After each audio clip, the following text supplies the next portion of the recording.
Okay, let's talk about religion next. No experience was more wrenching for African slaves in the colonies than the transition from traditional religions to Christianity. Islam had spread across North Africa and the region of the Sahara Desert. The slaves who ended up in British North America, however, came from the forest regions of West Africa, where traditional religions continued to be practiced. Although these religions varied as much as those of other continents, they shared some elements, especially belief in the presence of spiritual forces in nature, and a close relationship between the sacred and secular worlds. West Africans, like Europeans, believed in a single creator of all things who governs events on earth. But otherwise, their religious beliefs seemed more similar to those of Native Americans than to Christianity. In West African religions, there was no hard and fast distinction between the secular and spiritual worlds. Nature was suffused with spirits, and the dead could influence the living. The spirits of departed friends or relations always attend them and guard them from the bad spirits of their foes, wrote one observer.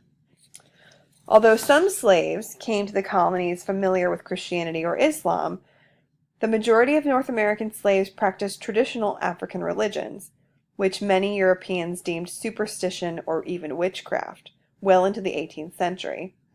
When they did adopt Protestant religious practices, many slaves melded them with traditional beliefs, adding to the Christian God to their own pantheon of lesser spirits whom they continued to worship. I hope this sounds familiar. A similar process occurred in slave societies in Brazil and Cuba, where African spirits merged with Catholic saints.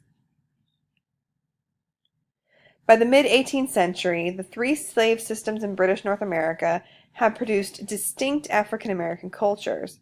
In the Chesapeake, because of a more healthful climate, the slave population began to reproduce itself by 1740, creating a more balanced sex ratio than in the 17th century, and making possible the creation of family-centered slave communities. Because of a small size of most plantations and the large number of white yeoman farmers, slaves here were continuously exposed to white culture. They soon learned English, and many were swept up in the religious revivals known as the Great Awakening that we discussed earlier. In South Carolina and Georgia, two very different black societies emerged. On the rice plantations, slaves lived in extremely harsh conditions and had a low birth rate throughout the 18th century, making rice production dependent on continued slave imports from Africa. The slaves seldom came into contact with whites and enjoyed far more autonomy than elsewhere in the colonies. The larger structures of their lives were established by slavery, but they were able to create an African-based culture. They constructed African-style houses, chose African names for their children, and spoke Gullah, a language that mixed various African roots and was unintelligible to most whites. Despite a continuing slave trade in which young, single males predominated, slaves slowly created families and communities that bridged generations. The experience of slaves who labored in Charleston and Savannah as servants and skilled workers was quite different. These assimilated more quickly into Euro-American culture, and sexual liaisons between white owners and slave women produced the beginnings of a class of free mulattoes. In northern colonies, where slaves represented a smaller part of the population, dispersed in small holdings among the white population, a distinctive African American culture developed more slowly. Living in close proximity to whites, they enjoyed more mobility and access to the mainstream of life than their counterparts farther south, but they had fewer opportunities to create stable family life or a cohesive community. Now I'm going to spend the rest of the time talking about resistance to slavery.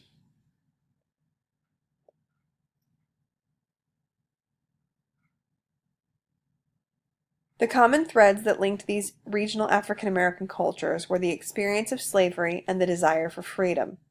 Throughout the 18th century, blacks risked their lives in efforts to resist enslavement. Resistance was not always based in violence or fleeing the plantations, but instead of small actions that slaves took to maintain a degree of autonomy. Slaves working in both fields and houses would often work slower or take longer to perform tasks as a method of resistance. This carried its own set of risks. If a plantation owner or overseer caught on, the slave would be punished violently. Another area in which slaves resisted the system in which they were trapped was through infanticide. As one of your documents points out, mothers would sometimes end the lives of their children to spare them the horrors of the institution of slavery. Even small daily practices that were a part of slave culture, including speaking African languages or practicing African religions, as I just discussed, were a way for slaves to cling to their native roots and resist the European cultures imposed upon them. Colonial newspapers, especially in the southern colonies, were filled with advertisements for runaway slaves. Most fugitives were young African men who had arrived recently. In South Carolina and Georgia, they fled to Florida, to uninhabited coastal and river swamps, or to Charleston and Savannah, where they could pass for free. In the Chesapeake and Middle colonies, fugitive slaves tended to be familiar with white culture and therefore, as one advertisement put it, could, quote, pretend to be free. What the colonial governor of Jamaica called a dangerous spirit of liberty was widespread among the New World slaves. The 18th century's first slave uprising occurred in New York City in 1712. When a group of slaves set fire to houses on the outskirts of the city and killed the first 9 whites who arrived on the scene. Subsequently, 18 conspirators were executed. Some were tortured and burned alive in a public spectacle meant to intimidate the slave population. During the 1730s and 1740s, continuous warfare involving European empires and Indians opened the door to slave resistance.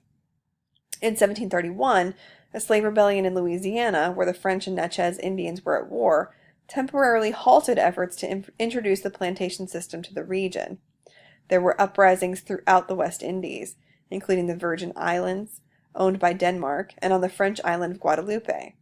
On Jamaica, a major British center of sugar production, communities of fugitive slaves known as Maroons waged outright warfare against British authorities until a treaty in 1739 recognized their freedom, in exchange for which they agreed to return future escapees. The caption under here is a little bit cut off, but it's just showing some slowing down of work as a form of resistance. Lastly, I'm going to talk about the Stono Rebellion. On the mainland, slaves seized the opportunity for rebellion offered by the War of Jenkins' Ear, which pitted England against Spain. In September 1739, a group of South Carolina slaves, most of them recently arrived from Congo, where some, it appears, had been soldiers, seized a store containing numerous weapons at the town of Stono. Beating drums to attract followers, the armed band marched southward toward Florida, burning houses and barns, killing whites they encountered, and shouting "Liberty." As a note, Florida's Spanish rulers offered liberty and protection to fugitives from the British colonies. The group eventually swelled to some 100 slaves. After a pitched battle with the colony's militia, the rebels were dispersed. The rebellion took the lives of more than 24 whites and as many as 200 slaves, including many who had no connection to the rebellion. Some slaves managed to reach Florida, where in 1740 they were armed by the Spanish to help repeal an attachment on St. Augustine by a force from Georgia. So they were armed and sent to help fight back a force from Georgia. The Stono Rebellion led to a severe tightening of the South Carolina slave code and a temporary imposition on a prohibitive tax on imported slaves. In 1741, a panic swept New York City.